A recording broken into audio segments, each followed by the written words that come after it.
Hello, I'm Gavin Townsend, the transformation guru, also the founder of Man Talk, and I'd like to thank you for watching the video so far, and please make sure to give this video a thumbs up if you like the content, and also more importantly give the channel a subscribe if you haven't already done so. In this video I'm going to discuss with you the importance of intermittent fasting for men.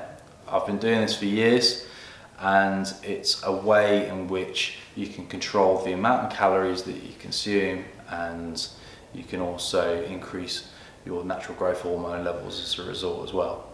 So, having done bodybuilding since the age of 13, for 20 years I've done all sorts of diets, training strategies, nutrition protocols, took all sorts of supplements, but I've never taken drugs.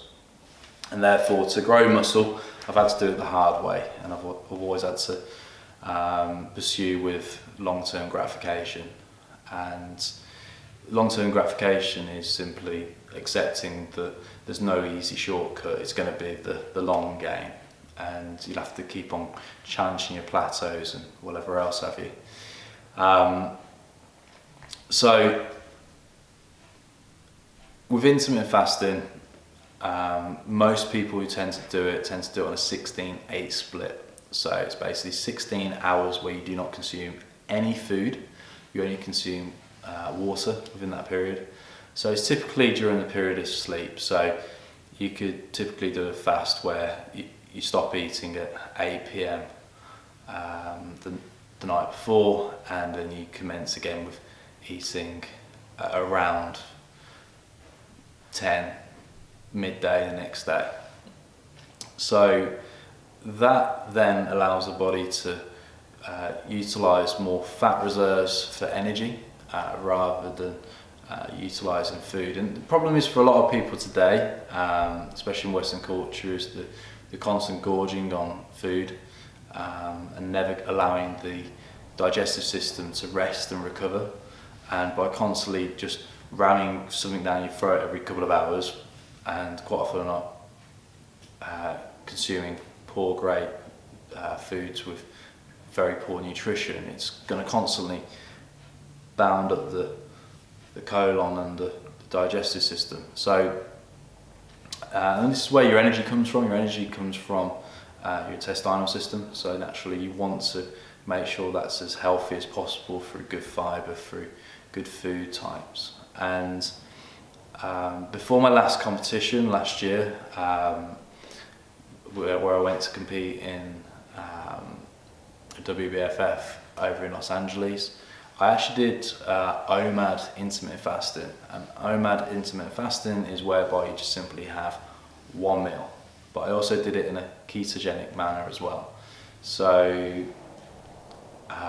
I'll come on to this video next of what I'd recommend for guys in their 20s, and then we'll do a video what I'd recommend for guys in their 30s, and then another video on what I'd recommend for guys in their 40s to do, because I've been a teenager, I've been superly active, I've been super lean, I've done 2 marathons a week equivalent in exercise and UK martial arts, and whatever I consumed I just burnt straight off. I've been in my early 20s, good lean levels of muscle, great 6-8 pack, could drink as much as I want, eat as much as I want, and again, I wouldn't store any body fat. But equally now at 30, I store body fat quite easily, and I have to work really hard, not just on the exercise, but more so on the nutrition side of things.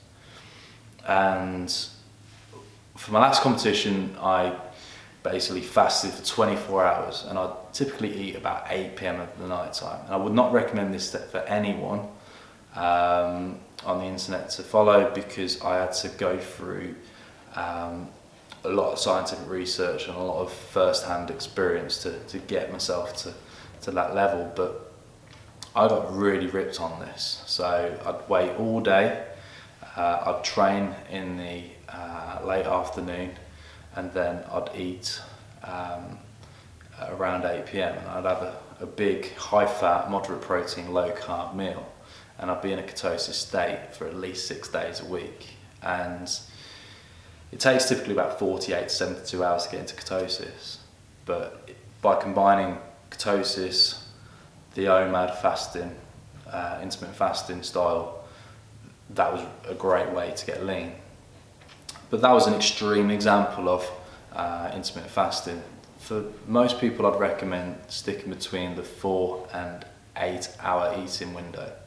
So if you are into professional sports, I'd probably say do the 8 hour eating window, and therefore have 3 or 4 decent meals a day around your training. So preload with carbohydrates, so you've got enough energy to get through the exercise, but then also post-training, make sure you've got a good balance of fibre, protein, carbs and fats for recovery. If you are sedentary and you are not using much energy in a particular day, then I'd recommend going as far as having a shorter window where possible, or if you do stick within the 8 hour window, try and be a bit more restrictive on the amount of calories you have. So there you go, there's some examples of intermittent fasting. I've done a 3-day fast before where I haven't eaten anything for 3 days. I will do a video on fasting in the future, but it's something that I don't go out of my way actively promoting to people.